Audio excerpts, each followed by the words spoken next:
এবং ভালো কাজ করবে বন্ধুরা চলবে তাহলে সব কাম হবে। সকল মানুষকে ভালো রাখতে গেলে একটা দল হবে প্রতিপক্ষবিহীন দল। এই কথা সত্য। রাজনৈতিক করেন আর যে দলই বলেন কেন সবাই দৃষ্টিভঙ্গি তারা অবস্থান করেন। সকল মানুষের মাঝখানে প্রতিপক্ষবিহীন হিসেবে একটা দল থাকার দরকার। সেই দল কোন হতে পারে আমরা বিশ্বাস করি দেখি একমাত্র বন্ধু হচ্ছে শব্দ। মহান আল্লাহ মানুষের বন্ধু করে সেটা হচ্ছে দল এবং তারাই পারবে সবাই সমাজে রাখতে।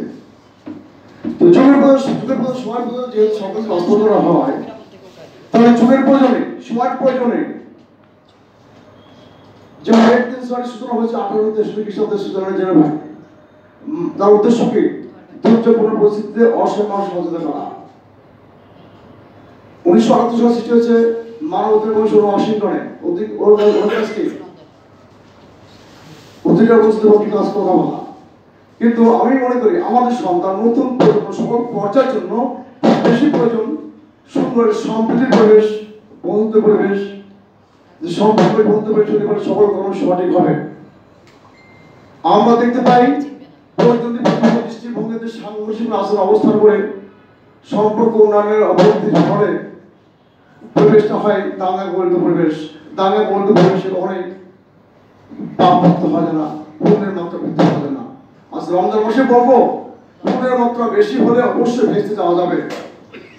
আমাদের সৌভাগ্য এই দেশের অধিকাংশ মানুষের মুসলমান সংখ্যাগরিষ্ঠ ইসলাম বিশ্বাস করেন। ইসলামের মধ্যেই বলছেন রোজ কিয়ামত নিকটবর্তী হয়েছে। রোজ কিয়ামতের পূর্বে আমাদেরকে সময় আহ্বান করে পুণ্যের মাত্রা বৃদ্ধি করিয়ে আমাদের অধিকাংশ মানুষ ভেস্তে যাওয়ার রাস্তা তৈরি করতে হবে। এই আহ্বান অবশ্যই দেশের শীর্ষ ব্যক্তিবর্গ যারা আছেন তাদের আহ্বানটাকেই বেশি প্রাধান্য দেওয়া হয়। আমরা দেখেছি বাংলাদেশের মাননীয় প্রধানমন্ত্রী বঙ্গবন্ধু শেখ হাসিনা যখন স্মার্ট বাংলাদেশের কথা বলেছেন সবার মুখে মুখে স্মার্ট শব্দটাই বোঝাচ্ছে। আমরা বিশ্বাস করি তারা যদি আহ্বান করে আসুন অতীতে যা হয়ে গেছে সব হয়ে যায়, নতুন প্রজন্ম আগামী দিনের জন্য আমরা কর্ম সংগ্রাম করতে এই দেশটিকে বন্ধুর দেশ গড়ে বন্ধুত্বের দেশ গড়ে অবশ্যই আমরা সাধারণ দেশবাসীরা আনন্দ উত্তরিত হব এবং পরস্পর বন্ধুত্ব স্থাপন করবো।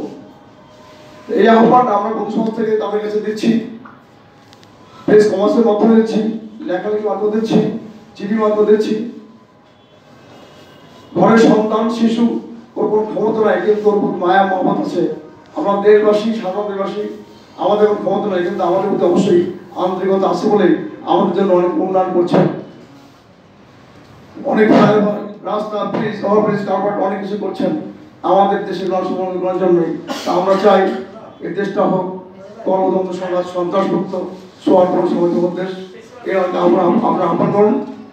টিভিতে দেখতে পাই বিভিন্ন দলের শীর্ষ ব্যক্তিবর্গ পরস্পর বৃদ্ধির কথা বলে কিন্তু ভালো কাজ করার জন্য উৎসাহিত করে না। আমরা উৎসাহিত অবশ্যই করবো এবং আহ্বান করবো কটাক্ষ তামাশার বিরুদ্ধে পরিহার করুন, অকৃতজ্ঞতা চিন্তাভাবনা দূর করুন। আল্লাহকে বিশ্বাস করি বলে আমরা রোজা রয়েছি, আল্লাহকে বিশ্বাস করি এবং নামাজ পড়ি এবং পবিত্র কোরআন শরীফ সত্য সত্য সত্যের সত্যের ভিত্তি করে বলছি। পবিত্র কোরআন শরীফ বলছেন আল্লাহ অকৃতজ্ঞদেরকে জাহান্নামে নিক্ষেপ করা হইবে, অকৃতজ্ঞদেরকে জাহান্নামে নিক্ষেপ করা হইবে, হঠকারীরা তাদেরকেও। তাহলে এর সত্য এটা হচ্ছে হজ। সুতরাং আমরা কোনো মানব জাতি এমন কোনো কাজ করার জন্য অকৃতজ্ঞতা প্রকাশ পায়। আমরা চাই কোথা থেকে বন্ধু হতে আমাদের দেশের নামের সকল নামের শীর্ষ গণপ্রজাতন্ত্রী বাংলাদেশ সরকার প্রজা অর্থাৎ অধীনস্থ রাজার প্রজা নামেই কাম হয়।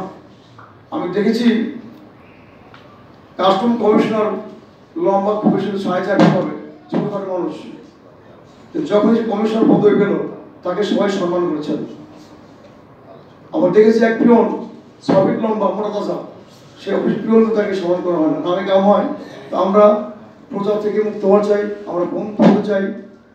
আমি ইতিমধ্যে বাংলার বন্ধুর পক্ষ থেকে আহ্বান জানানো হয়েছে প্রজার স্থলে বন্ধু স্থাপন করে গণতন্ত্রী সরকার বাস্তবায়ন করুন।